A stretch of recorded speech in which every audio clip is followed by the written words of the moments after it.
of 80-year-old Paul Harvey and the BBC's Philharmonic's recording of his four-note song. The track has reached the top of the Amazon and iTunes charts. It's been wonderful to watch, isn't it? Our inbox has been flooded with messages of support for the former music teacher who is now living with dementia. Well, now, Breakfast Graham Satchell has been to catch up with one viewer who has a very special surprise for Paul. Have a look.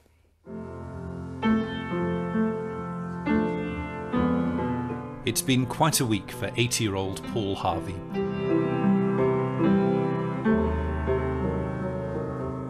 His improvised tune, Four Notes, has been top of various download charts and touched people around the world.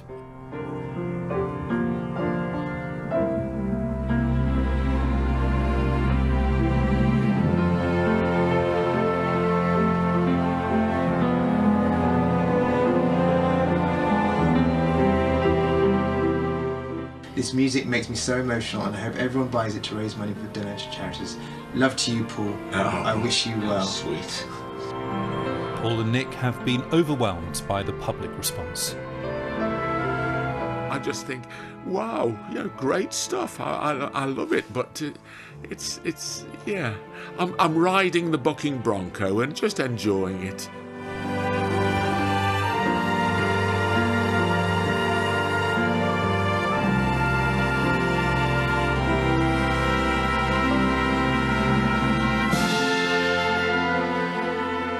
It's been incredible. I've been so overwhelmed by it. It's been like a tsunami of love for Dad. Yesterday I received in the post a letter from someone I've never met before with a £100 donation to one of the charities. Honestly, it has been amazing, and I've been blown away by it.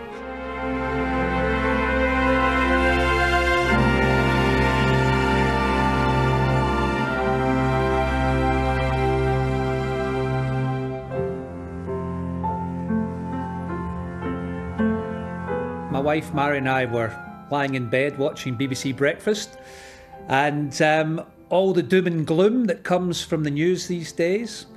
And this piece came on, and it was like something so special. Sir Tom Hunter, just one viewer deeply moved by Paul's story. Sir Tom is an entrepreneur who set up his first business selling trainers from the back of a van with a £5,000 loan from his dad. So my dad was and is my hero. It really resonated with myself because I lost both my mum and my dad to Alzheimer's. Sir Tom's other great influence, the philanthropist Andrew Carnegie.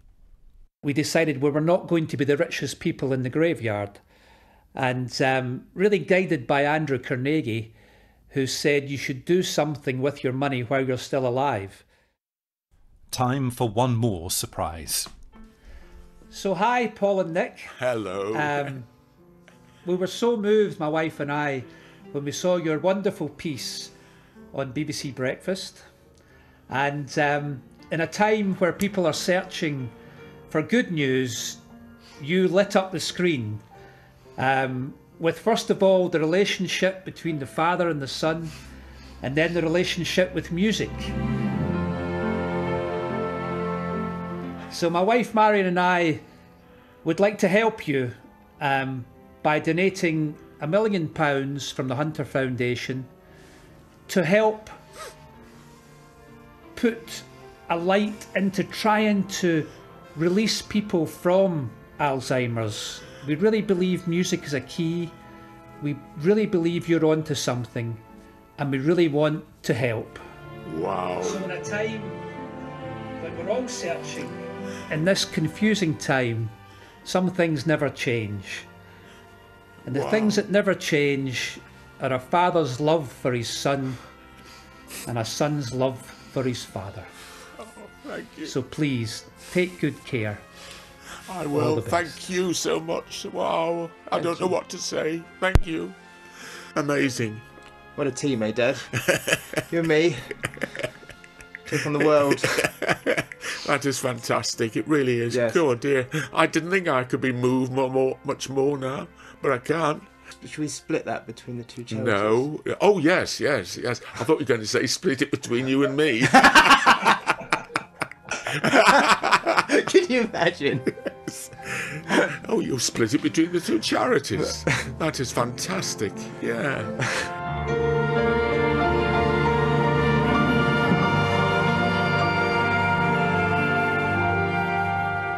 So £1 million split between the Alzheimer's Society and Music for Dementia. A remarkable moment for both Nick and Paul.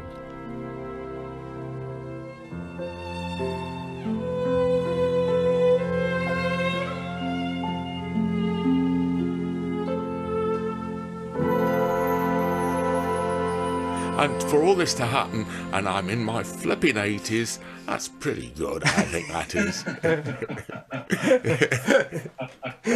You know, I'm happy with that, you know. Just think what you'll just think what you'll achieve in your 90s. Oh, God help us.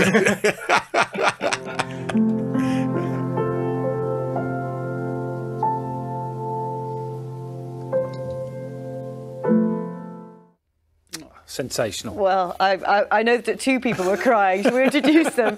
I'm watching that film where Arlene Phillips, the former Strictly Come Dancing judge, who's an ambassador for the Alzheimer's Society, and also Grace Meadows, the programme director of Music for Dementia. Thank you both so much for joining us. And I know we've surprised you with that news. So a £1 million donation shared between your two charities, and it's right set you off, hasn't it? Grace, are you? Well, we'll come to you in a minute, Grace, because I know that you've been in tears. Arlene, what's your response? My makeup's run. Yeah. Apart from your makeup running, what's your response to that? It's so deeply moving. It's hard to believe. Both those charities need all the money they can, of course, like every charity in lockdown. So much of the money they need hasn't been there. So this is incredible. But also this music, this music that swoops and soars right into your heart and soul is so very, very precious, because everyone at the moment, and again, we're going into lockdown, many people who have dementia, Alzheimer's, can't be with their families as much as they need to be. And then you hear this music and everything you hold inside, you stay kind of tight and I'll get on with it. And it's that spirit is whatever happens, I have to be okay. That music hits you and you release all the tears that are locked inside. And in many ways, it's probably for the good. It's probably to say, it's okay that we don't all feel our best. And it's okay to want people and feel so much for families that have someone with dementia to say, I want to need to be with them. My heart is crying for contact. And that's understandable. And this music kind of says it all. Let's go to Grace Meadows, Music for Dementia. So half of that £1 million goes to your charity. And I mean, my heart goes out to you because we surprised you with that. And Dan and I were watching your reaction and you're kind of a bit overwhelmed, aren't you? It's been extraordinary. And listening to Paul and Nick in that video, and the roller coaster of the week, I can't believe what they've been through. And then for this to be one of the many results that has come about because of his beautiful, naturally gifted musicality and their love for each other is just the most extraordinary thing. And for me, my mind's racing of wonderful ways in which we can support our musical workforce to really support people living with dementia and those who care for them, because so many services haven't been able to happen over the past 6-7 months. And now more than ever, as Arlene has said, that we need music in our lives, and this really speaks to the power of music. I couldn't agree more with everything that Arlene so eloquently and beautifully said. But for me, this is all about relationships. Music is people. People are all about relationships. So this is just extraordinary, and I'm flabbergasted. And we're so, at Music for Dementia, so incredibly grateful to Tom and his generosity. I was going to ask you about that, Grace, because, you know, that's one viewer who's in a really privileged position. And as he said, like so many of us have been so touched by what we've seen from Paul and from Nick and the reaction of many people getting that song to #1. And now he's able to, because of what he's been through himself, donate that £1 million split between your two charities, which will make such a huge difference, Grace. Oh, a huge difference. We know that so many organisations are concerned about having to close or no longer offer their services, and actually these services are really vital, and we know that music is so vital. Paul's told this incredible story. In fact, Nick and I were talking in the week about how, you know, we didn't realise how stratospheric this would go, but I think what it also speaks to is that music touches all of us. As Arlene was saying, we don't need to be as musically gifted as Paul, but we can all feel the impact of it, and there are lots of people out there who help you to do that. You know, the music therapists, the music practitioners, the wonderful performers and entertainers, and we need to have them back in our care settings so that everyone can feel the impact of music. And Arlene, you're ambassador for the Alzheimer's Society. I mean, this kind of thing also raises the profile, doesn't it, in many ways, which I presume is helpful. It's enormously helpful. They have a group, Singing for the Brain, which many people might have seen on television, and they have their Christmas Carol concert in December on the 17th, which is a fundraiser that everyone is invited to watch. And it's about music. It's about the help that they give to people with dementia and singing every single week. And again, it all needs funding. So this and the generosity is incredible. And I hope it will inspire people, because we all know that Alzheimer's is increasing more and more and more. And 1 in 3 people in the world will get Alzheimer's. And the more funding that goes into music, helping people contact with the music they listen to in their era, the memory somehow is there. People can sing along with songs from their youth or from a time when they listened to music or danced to music. It's the same with dance. People remember. And this funding will help enormously, and I hope inspire others to realise how important it is. It's lovely to hear you both so happy this morning. You know, after watching that and hearing about the donation, I wanted to ask you, Grace, as well. Many people will be looking at the front page of the papers this morning. Lots of stories about Sir Bobby Charlton. His wife says she's happy for him to be made public that he is living with dementia at the moment as well. And she said she feels that it could help others with the condition. I wonder what sort of impact, Grace, that might have.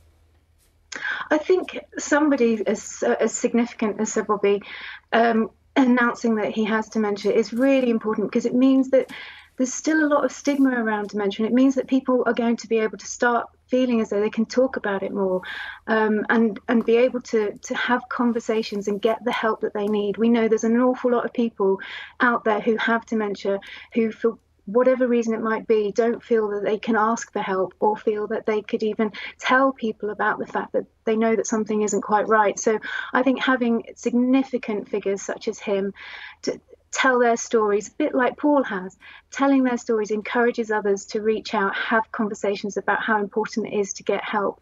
At this time when it is difficult to get to services, we'd really encourage you to use services such as the Alzheimer's Society, phone their helpline, try and speak to your GP, but get the help that you need. It's so important. The sooner you can get help, the better it will be for you. Thank you so much for that, Grace. And Arlene as well. I'm sorry that we sort of surprised you today. Sorry to make you cry. No, amazing surprise. Inspiring. And Paul is just incredible. Everyone needs a Paul in their lives to teach them, to educate them, because he has done so much. If you look back at the films from his students, he has done so much, and it makes you realise a good teacher is everything. Thank you both very much indeed for that. And I respect you probably weren't alone in that. Thank you, of course, as well to Sir Tom Hunter for being in touch, for his donation, for everybody else who has so generously donated as well. Thank you so much. I think we need to apologise as well, Louise. There's a lot of people saying, where was the tissue warning? I was not ready for this at 8:15 on a Monday morning. Oh. We promised you a lift, and you know the story of Paul and Nick, and the way that it's just sort of mushroomed out from initially coming on this programme, and then the wonderful work at the BBC Philharmonic as well. I don't know about you, Louise. I love the way that Nick looks at his dad when Paul is talking. I can't not watch it without just being in floods of tears. It's amazing. It's so beautiful. It's absolutely lovely, and we've got Tom Moore coming up later. Oh, as you do. programme. Time now to get the news, travel, and the weather wherever you are.